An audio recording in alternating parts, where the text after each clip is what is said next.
third hour Writers Week, everybody. I hope you're having a wonderful Wednesday. It's about to get even better because we have some incredible writers on the stage, and they also happen to be students, yes. So it's just extra special. Just a few quick things. We have Writers Week pins. I'm wearing like 1 million of them, and a Writers Week poster if anybody's interested in buying them. And then a few quick thank yous. Thank you to Mr. Anderson, standing right there, and Ms. Inc. Because without them, Writers Week wouldn't happen. Shout out to Tech Group because we don't have to worry about any tech glitches, so that's amazing. Yeah, Tech Group. Let's see, who else do we have to? I'm like blanking right now. This is what happens when you throw things at me. Okay, so thank you to administration and every department for supporting us, maintenance for setting up. If you know a booster parent, give them a hug, or booster person, whatever your level of acquaintance is to them, thank them. And then of course, look at the teacher at the end of your row, make some awkward eye contact, give them a smile, a hug, third period pretzel gang, heart, and then I think we're going to get into it. So thank you, student audience, for being so amazing. Every year we have up first the dazzling and wonderful Kaili Zane. All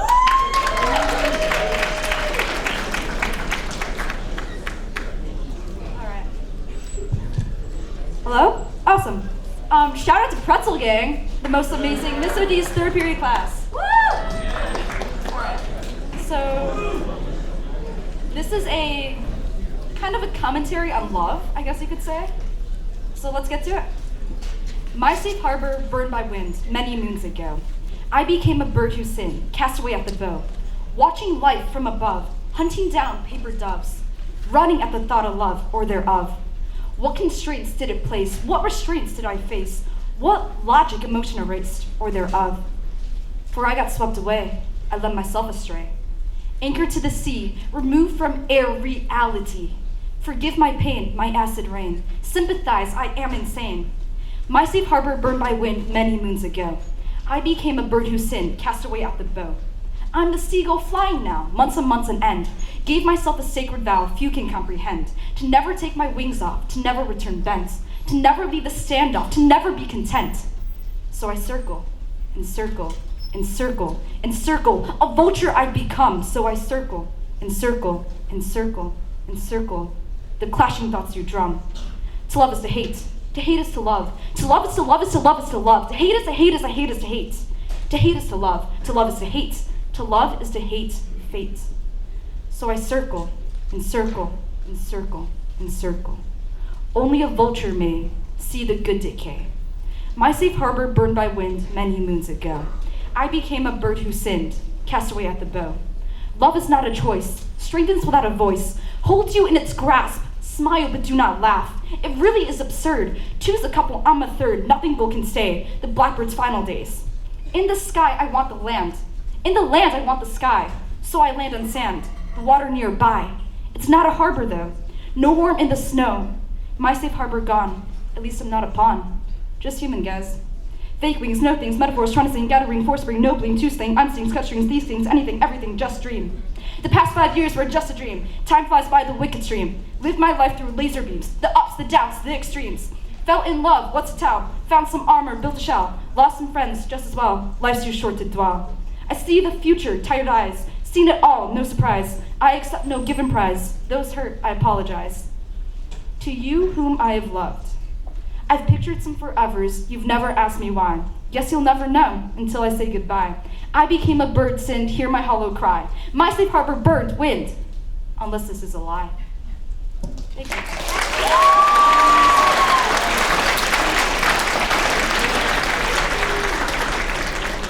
Next up is the Ananya Singh.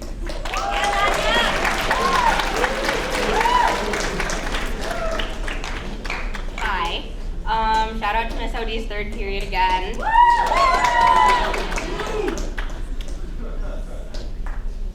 Growing up is a funny thing because you always want it. You always want to be older than you are, stronger than you are, bigger, faster, smarter, better, wiser, cooler, greater, everything-er than you are.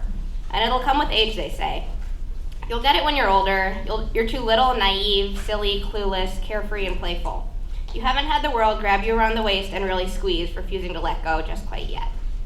So you sit and you wait, and your legs shake and your hands quiver and your body wiggles and you can't sit still and you're itching, always itching to be more. And then someday you stop counting the days. You learn to live in the moment because if it's gonna happen, it'll happen. You stop paying attention to all the you want to be and you start picking apart the world around you, taking it in, letting it sink into your bones, blood, brain, heart, and soul. And it takes you over, fills your veins, and turns you into a creature of its liking. One who follows the leader, one who leads the followers, one who stands tall or shrinks back, one who takes interest in others or has others taking interest in them, one who observes or one who creates the scene to observe. The world twists and contorts and makes you feel a funny way to fit you into the cookie-cutter version someone has for you. It'll make you feel useless, hopeless, uncomfortable, and upset lots of times, but it'll give you your moments of happiness, wonder, excitement, and fascination just the same. We're all going through this factory of growing up, each with our own defects, making each one of us a different cookie. But suddenly here we are, getting ready to be packaged up and shipped off to the world, not feeling any more than we did at the start. Because what they don't tell you in all of this is that growing up isn't all it's cracked up to be. What they don't tell you and you don't realize is that the changes come fast, overwhelmingly fast, and you're on a broken roller coaster plunging into the unknown. The afternoons of play become afternoons of homework, the summers of free time become summers of school and work. The bikes become cars, the friends become enemies, the bullied become bullies, the games of house turn into games of hostage, the happy becomes sad and doesn't give you a reason why. The worries become bigger and won't go away, and you're spinning, always spinning, and all you want is to make it stop. Because suddenly elementary school becomes middle school becomes high school, and soon enough they're talking about this big scary thing called college that's never seemed completely real. The future becomes the present. The letters going home to warn about the flu turn into emails sent home to inform about suicide.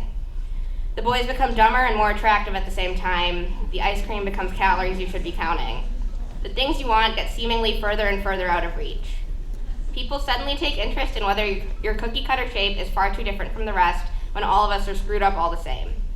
So growing up, not always it's all it's cracked up to be.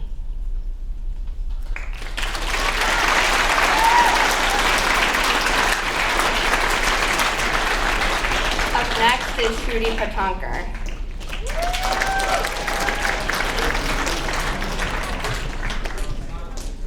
Hello, I'm Trudy and I'm a freshman. This is a fictional story I wrote about mistakes, and it is inspired by everyday high school friendships. Before I begin, I'd like to give a quick shout out to Mrs. Hahn's third period class and Hamlet the Hippo, our class mascot. So here I go. If everybody likes you, you're lying to somebody. Honestly, it's probably yourself. We love to believe that the people around us love us for who we are, but they're actually here for the elaborate shows of perfection we put on every day. I'm sick of my show. I'm sick of the costumes, the script, the supporting cast, even the main character. Me, I'm Amara. Hardworking, intelligent, Ivy League bound. Cheater.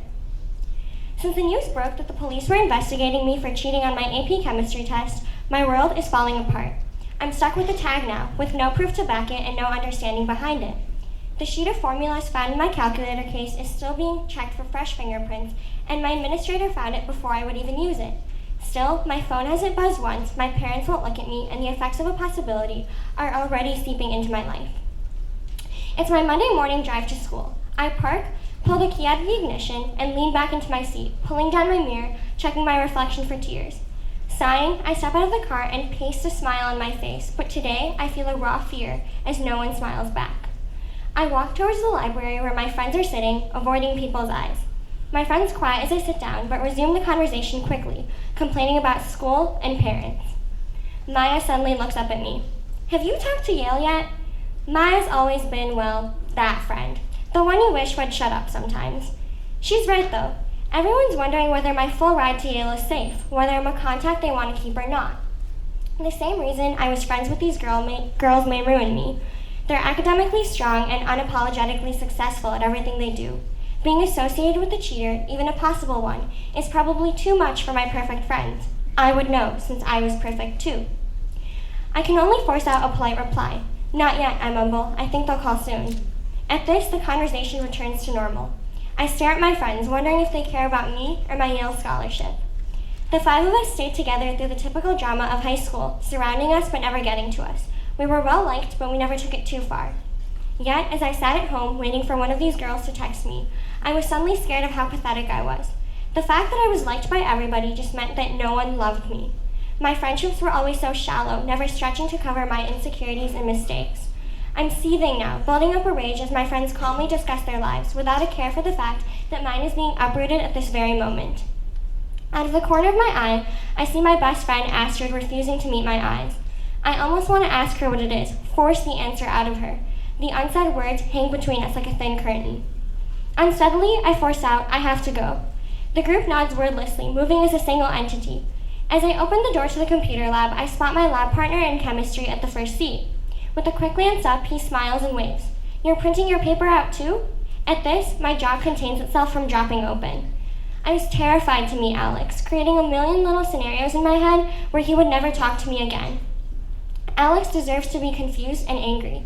We were cautious partners and later good friends as we took one of the most difficult classes at my high school. He wants to be a doctor and he's the smartest person I know. I've possibly insulted his subject, his merits, and his efforts throughout the year, and right now, my disappointment towards my friends translates into worry about Alex. I sit down next to him as he turns to speak. I heard, over the weekend, what you did, I mean. He looks scared. I don't really believe it. I'm stopping the unhinging of my jaw for the second time in this conversation. Come on, Amara, he's gaining confidence. You know your stuff, you're a good person, there's no way. He looks down. Right? Alex has been the first person to look at me as someone beyond a cheater, as someone he was friends with and believed in. It reflects on our bond. Throughout the year, we grew closer and closer as we did homework together and made each other laugh. He always had an extra set of closed-toed shoes for lab and listened to my everyday complaints. He was my first real friend. He was just Alex. Right, I say. He smiles and turns back to his screen. You're going to be okay. The truth always wins. At this, I frown. We can't have the truth winning this time. I'd lose. I know I was loved before, but I cheated because I was scared of failing those exact people. Rather a 0 than a 4 if I can get a 5. It doesn't make sense until you're sitting in the room, sweating through your shirt, time ticking faster than your brain is going. It doesn't make sense even when you're caught. Today, I realize. My show is suffocating me. My main character is too perfect. Her costumes sparkle bright, her relationships are perfectly labeled, and her story has no blemishes. Is it not fair to ask for a show where I'm allowed to make mistakes? All I need is a chance, and today, Alex is my chance. Thank you.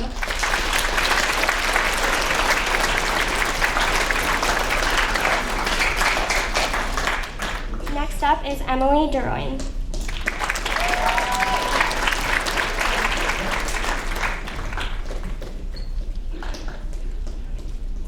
Hi, I'm Emily. Shout out to Mrs. Han's third period class. I wrote some poems about anxiety, so. Fear. For long, I hated you. Fear, you were my own personal hitman, assigned to make me blue. You filled oceans with the tears you brought me. The plane rides, school days, where you would not let me be. Fear, every time I began to fly, free of your weight, you latched onto me. Your words, full of hate. But fear, I've come to a realization of my own. Fear, without you, I would have flown too high, my limits unknown. Fear, you love me, don't you? Always by my side, telling me the dangers, both real and lies. Fear, you are well-intentioned, that I now know. Not all you say is true, but fear, you mean well, and I'm beginning to love you too.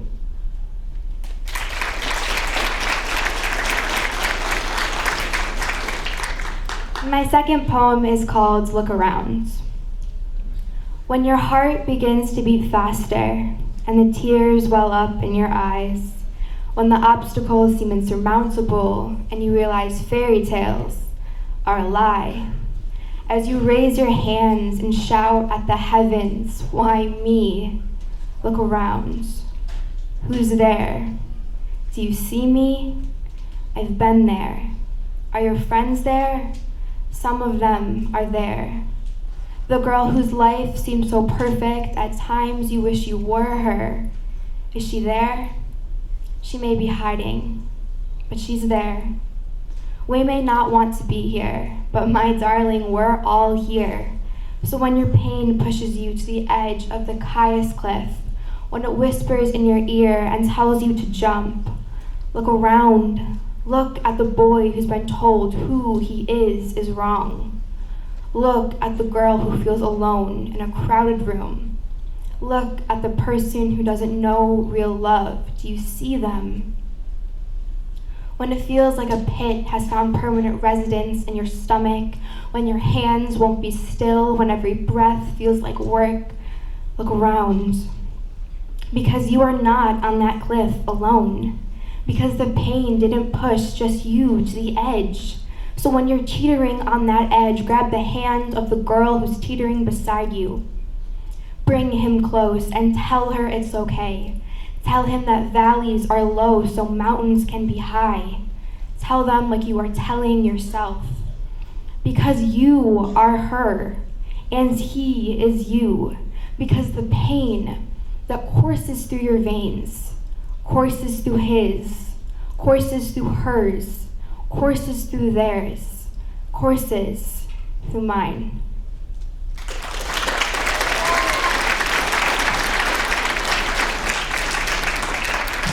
Next up, we have Grace Cox.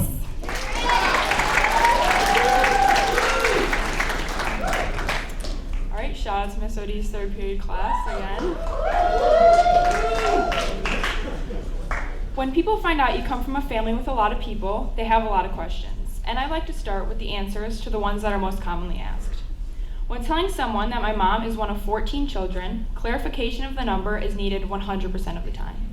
Yes, you heard that right, 14, 1, 4. From here, it could go a number of ways. Usually the next question is, so where does your mom fall? She's the 13th, so she has one younger brother. It usually takes a second for people to fathom this information, but once they do, more questions are brought to the table. What's the age difference? 19 years. Any twins? Nope. How many girls and how many boys? 9 boys and 5 girls. Do you know all of them? Yes, and chances are, if you're an adult from the ages of about 45 to 60 who grew up in the northwest suburbs, you probably know a lock or two yourself. Or maybe you saw them when they were featured on Oprah back in the day. But here's the rundown. First there's Tom, then Tim, then Terry, Raymond, Michael, David, Kelly, Maya, Kathleen, Eddie, Danny, Carmel, Amy, Billy. Whipping that one out usually leaves people pretty impressed.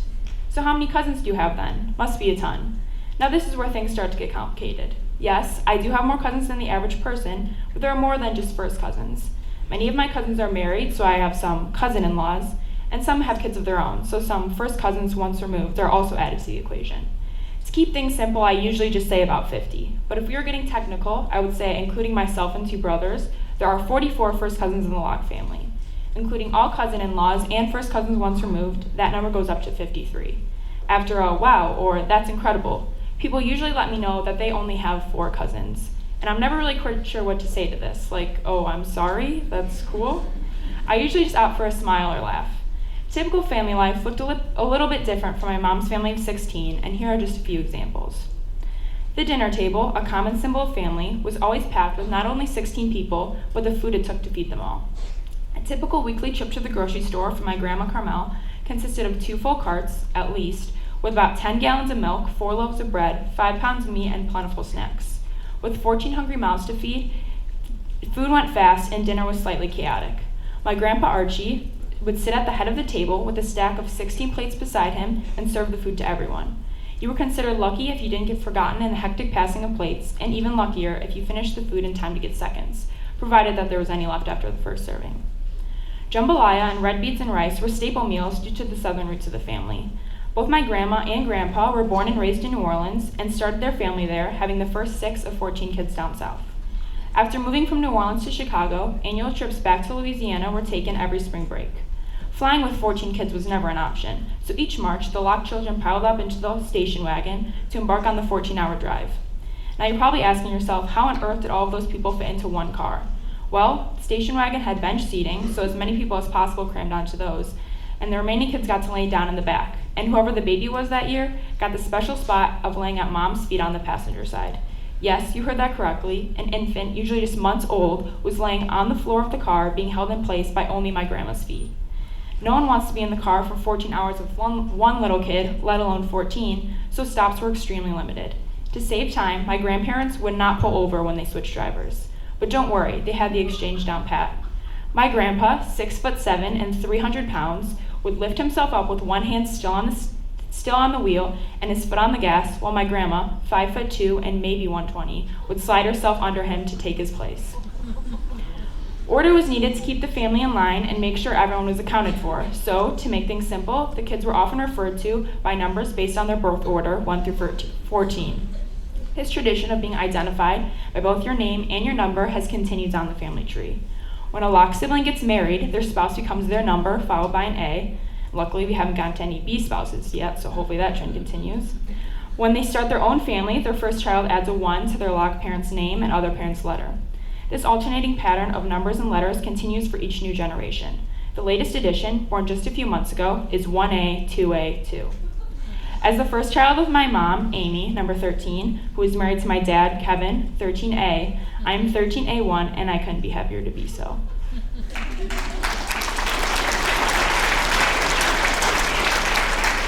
Next up is Ayushi Tripathi.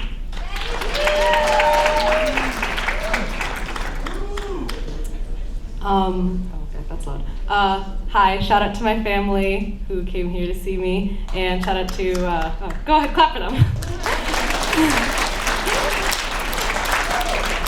And shout out to Pretzel Gang, aka Mrs. Odie's third period class.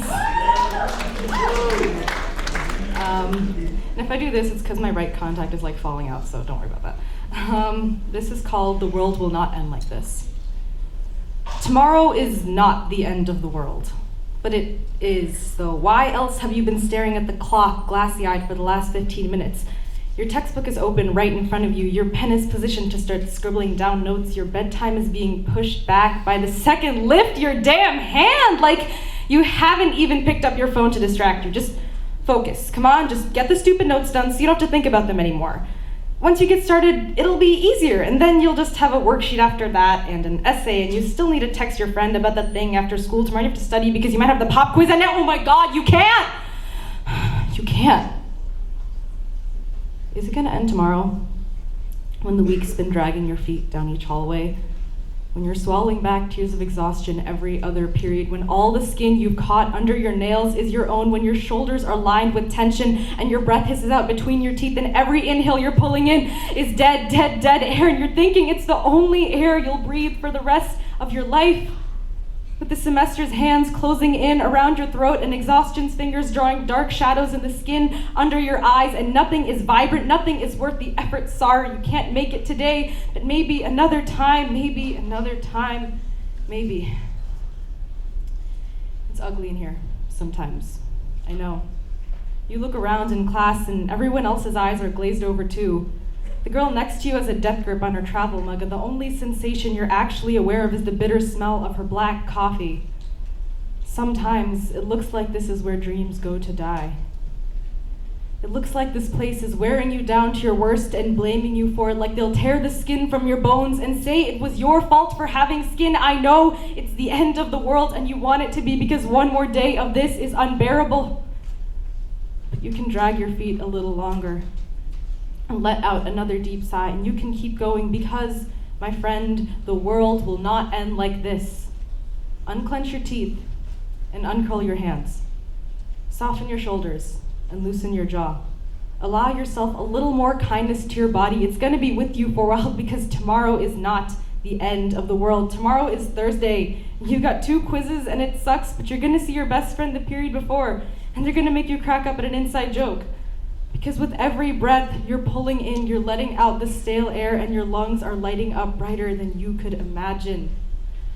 Inhale for as long as you can, counting the seconds, and exhale for a second longer than that, just to make sure you got it all out. You've got new air, new skin under your eyes, new bones. It's the same air and skin and bones, but when you look in the mirror, it isn't. Maybe what's in the mirror hasn't changed. Maybe it's what you're seeing that's changed.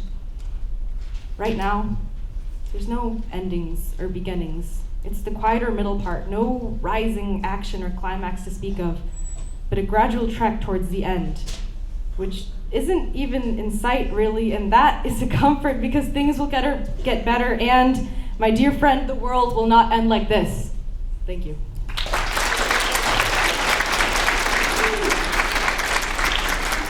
Next up we have David Meharry.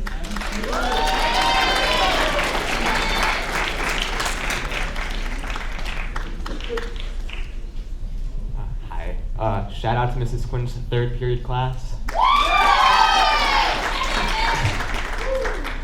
So just for some context, I had to write an essay last semester, and it was like, use one word to describe yourself. I was like, nah. So I just did my name, and so this is it. Words are one of the most important things in our lives. Language and the words in them can be many things, from step stools to bridges, from shields to blades, and in some cases even sounds and pictures. Oh shoot, I forgot the slide. That is why, when choosing words, I choose what is the most accurate depiction of who I am. What better way to do that than my name? David Meharry, I believe, is the most accurate word to describe me. Wait, that's not an adjective. How can you use your own name to describe yourself? I know it might sound silly, but let me explain. My first name literally means beloved. This name came from Hebrew origins with the second and greatest king of Israel, King David. I was born in the Coptic Orthodox faith, and I'm still being raised in it today. My last name, Meharry, is an Arabic name for people originally from a city in Egypt called Bahara. Now from that name alone, we get some information. We know that I'm probably a Christian and that I have Egyptian descent, but to other people, it might not seem that way. When people meet me, they are confused. I'm mistaken for many things ranging from Mexican to Indian, from Puerto Rican to Vietnamese, and to be completely honest, it doesn't really bother me that much. And I think it shouldn't. I know many people care about the origins, and I can see why it is very important. But I am more than Egyptian. She is more than black, and he is more than white. When I say I am David Meharry, I'm not only stating where I'm from and what faith I was born in. I can be silly, serious, creative, logical, stoic, Epicurean, snarky, and companionable. I can be a plumber, a computer scientist, a friend, a foe. I can be sipping a fine cup of tea from the Buckingham Palace under a chandelier talking about Rene Descartes, I think therefore I am, or I can be smashing that chandelier down because I lost against my brother again in Super Smash Bros. Ultimate for the 564th time. I'm always changing, and the only word that can describe me is my name, as well as anyone for that matter. Words are powerful, but if you start to think about it, any word can mean anything. Now, I'm not trying to be completely nihilistic, saying that nothing matters and that everything is pointless. But words we use carry meanings that might vary from person to person, from past to present, and from generation to generation. The same way now, 50 cents is almost nothing, but back in the 60s, you could get someone a Big Mac from McDonald's and a movie ticket. There's a painting, it's actually right behind me, by a painter named Rene Magritte. The painting is called The Treachery of Images. The painting is a pipe, a smoking pipe to be more exact, with text under it saying, this is not a pipe in French.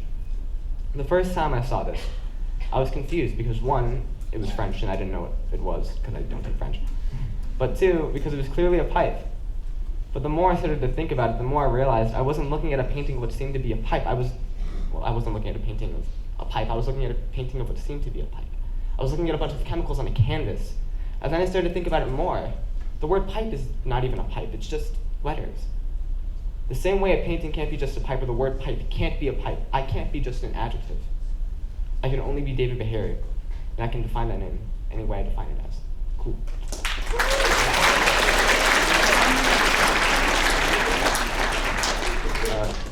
Next up, we have Jade King and Lien quote.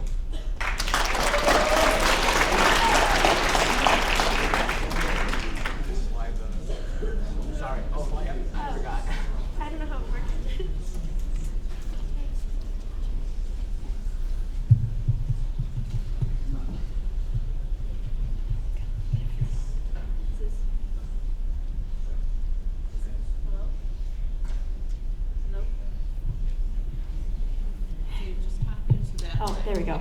Okay. Funny thing about the thing that we wrote is, we had a piece that we were going to present, and then 4 days ago, we were like, nah. And so we scrapped it and we wrote something else. And it was mostly because in my first period class, we were talking about the If You Really Knew Me's, and there were some really important things that were said, and we wanted to kind of share it all with you. So this is our poem. Okay. Math is a problem, a formula, and a solution. Life doesn't work that way. In my life, math doesn't work that way. Math is more like panic. Life is like that too. In my life, I grew an affection for the stage. In my life, I fell in love with drawings. In my life, home was never my scene. In my life, home was my only comfort. Life is so much more than what you see. Have you ever heard the word sonder?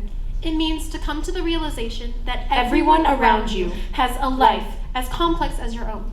Everyone is an individual, And everyone faces their own set of struggles. I found myself in a rather terrible situation, sitting at my desk doing my math homework, because math was the only thing that made sense. It's a problem, a formula, and a solution.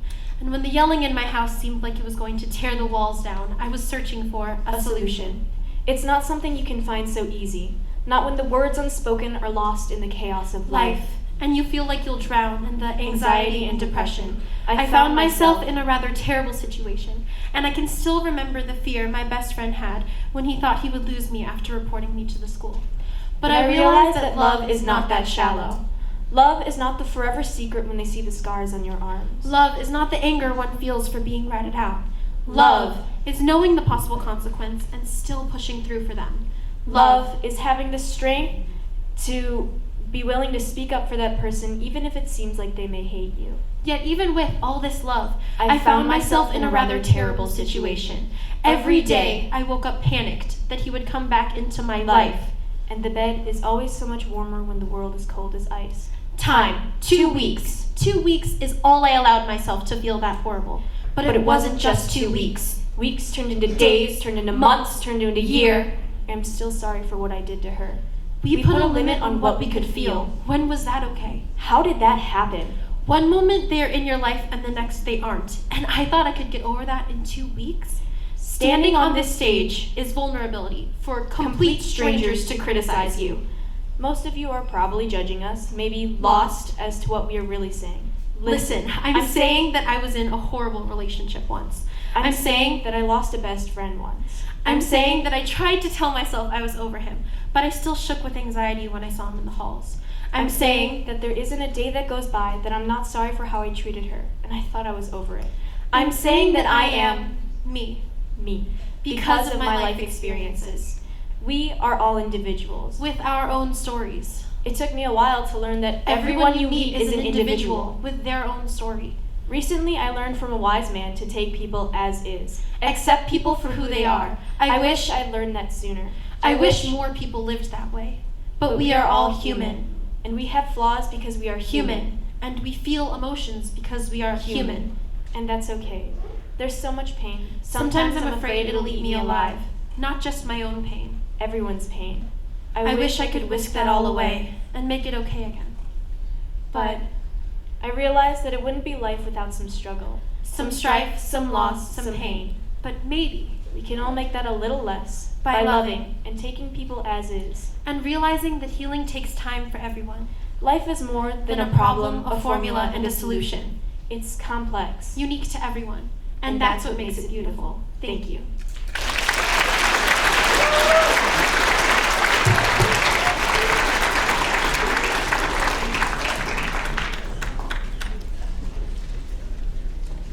All right, let's clap for them one more time. And then we have time for some more from them. So I think, Ayushi, are you going to start? Okay, so give it up for Ayushi. Thank you. This is like a short thing that I wrote about a crush not liking me back. You know, supreme relatable stuff like that. It's called February 1st through June 1st. Oh, there's language, so I'm gonna censor that. I've been sweet on you for freaking months, and your heart will never beat any faster for me. And 4 months was that sweet little window where I thought it perhaps could. I found my fingertips buzzing and lighting up intermittently around you, and I held my glowing hands close to my chest. They always tingled when we brushed fingers. I imagined they still would now if we ever touched again. But now you know, and the lights in my palms refuse to dim. My heart still beats faster, but I walk next to you every day in time with your own pulse, unaffected. Thank you.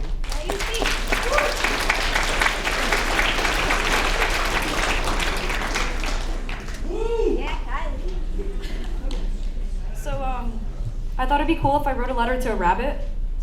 This was also a college essay. All right, let's go. Dear Rabbit, you eat more than just carrots. I know that now. 3 weeks ago, I stumbled upon you on my evening jog near the trail of Birchwood South Park. Now, I wrote this like a couple months back, so this was not 3 weeks ago. I think it was snowing then. Unlike your brethren, you allowed me to approach within a yard of your speckled fur. And there I stood, for a solid 10 minutes, watching you eat. You ate so gracefully, devouring stalks of grass and jagged weeds alike. And in those 10 minutes, your nose never stopped twitching. And I don't know if you felt it, but I felt like there was a bond between us. And not only because my allergies made my nose feel like it was twitching too, but we were both there, present, under the evening sun, breathing in the cool summer air. Equals. Well, at least, I considered you my equal. You had, and still have now, every right to consider yourself my superior. You see, you were bolder than I. If a being 11 times my size towered over my shadow, I would have scampered off in the opposite direction. Never mind the peaceful intentions of that particular giant. From this, I can deduce that you are more trusting than me. Perhaps my age and education have made me cynical, or as we humans call it, wise. You are much more at peace with the passage of time than I, one who seeks meaning in life and closure in death. During those 10 minutes of observing your eating habits, I recorded 4 minutes and 23 seconds of film. I was so invested in our relationship, what I viewed as the rarity of it, that instead of living it out simply and wholeheartedly, I had to record it to relive again another day. I cannot let the past cease unbothered, but must remind myself constantly that I've lived and seen and breathed. Oh, my friend, I do envy you. Only when I am in the shade of the trees, with the gentle wind caressing my senses, do I feel serene and somewhat free. And yet you are superior to me, because you are always free. Each day, I must return to my habitat and go through motions that do not lay my existence bare before me to analyze. I worry about a past I cannot change and a future that will approach unhindered. I know not the painful hunger of winter, nor the fierce joy come spring. I know not the jarring terror of imminent death, nor the smooth melody of thankful survival. I have lived my life in a bubble, which has both protected and suffocated me. I have not died, but I cannot help feeling that I have not fully lived. I do not live like you live. You live in the moment. I live in anticipation of the moment. I, unlike you, cannot reach a point in my life where I can say unto the world, today I will eat, tomorrow I will sleep, and the day after I will forget, and that will be okay. Instead, I convince myself that I must utilize this time to create a more hospitable environment for your offspring, brave and serene may they too be. Thank you for allowing me to stare at you for 600 seconds. Though you may not know it, you taught me much and both deepened and lessened my confusion. And here's a plug for college. If I'm lucky, I'll be saying the same of my next habitat for the next 4 years. Sincerely, Kaili Zane.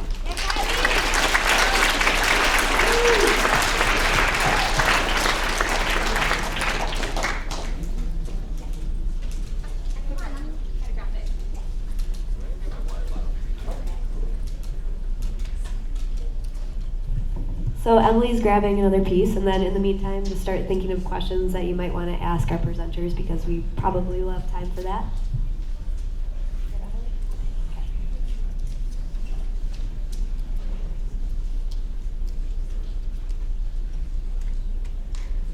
Okay, this is another poem about struggles, I guess. I'm so sorry that I keep saying sorry, that apologies are my specialty, that my favorite word is sorry, that it sits at the tip of my tongue like a cat ready to pounce at every interaction. I'm sorry to the girl in the mirror, the one who looks back at me, wide-eyed and nervous. I'm sorry that I tell her to be scared, tell her that the world is a scary place, tell her that she is not safe. I'm so sorry. I'm sorry to this body, that it does so much for me, but I only notice its flaws. I'm sorry that I apologize when someone bumps into me. I'm sorry that the girl in the mirror feels responsible for everyone's pain, feels guilty at the sound of her name. I'm sorry that I carry my mistakes around with me, allowing them to weigh heavy on my mind, letting them sink sink deeper, their imprint ever stronger, I will never forget. I'm sorry I dislike myself when I'm not perfect. I'm sorry I keep wishing I was. I'm sorry to my nose that I called you too big, told you to be different. I'm sorry that I just keep saying sorry. I'm sorry. I'm so sorry.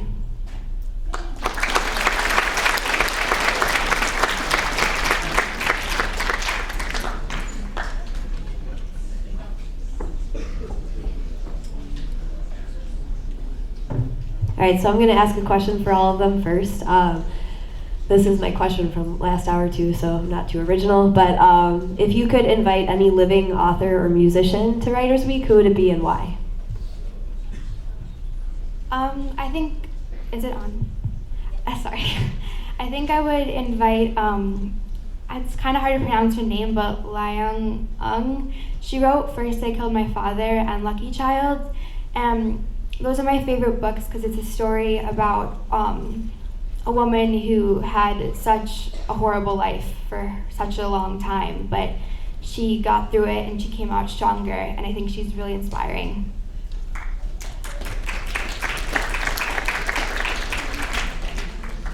So this is kind of cheating because he's more of a comedian, but I would probably invite Trevor Noah, author of Born a Crime, because I think he's really funny and Fremd would love him.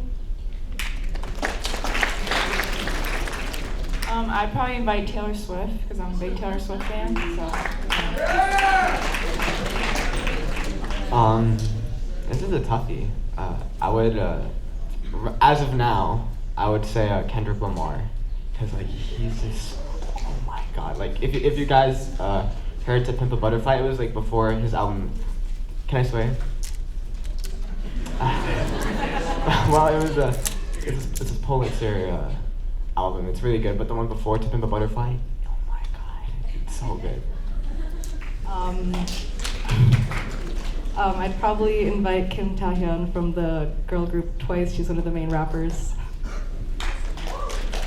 Barack Obama, Dreams from My Father was such a good book. He's a writer. Oh, okay. Yeah. Kylie kind of stole mine. I was going to say Michelle Obama, so... Yes. Okay, so there was this artist that I saw in Texas, and she's like a really small up-and-coming artist. Her name is Maya Piata. I love her songs, and I really feel like her songs and her messages would be really fun to share with our school. I'd probably do Erin Hunter. She wrote the Warrior series, or it's not technically she, it's like a collaboration of people that they put under like one name, so I think that would be cool to hear how they did that. So.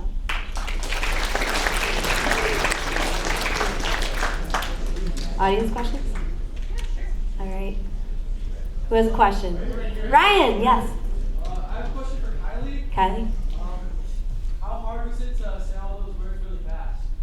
How hard was it to say all those words really fast? Kylie? Thanks for your question, Ryan. It was easier because practice and because I knew you guys were out there supporting me.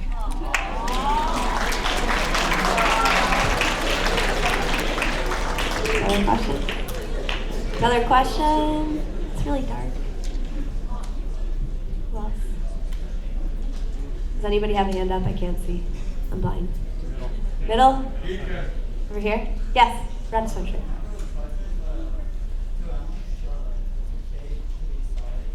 Say it again.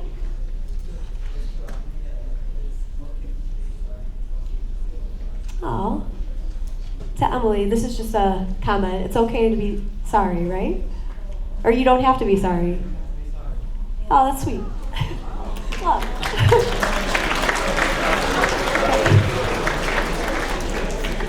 Anyone else? Last question?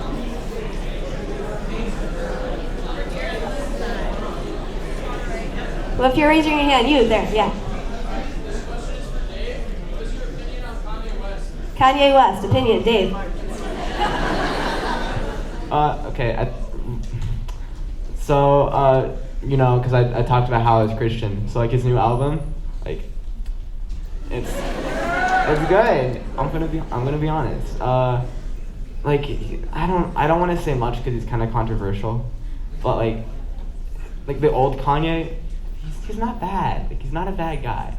That's basically it.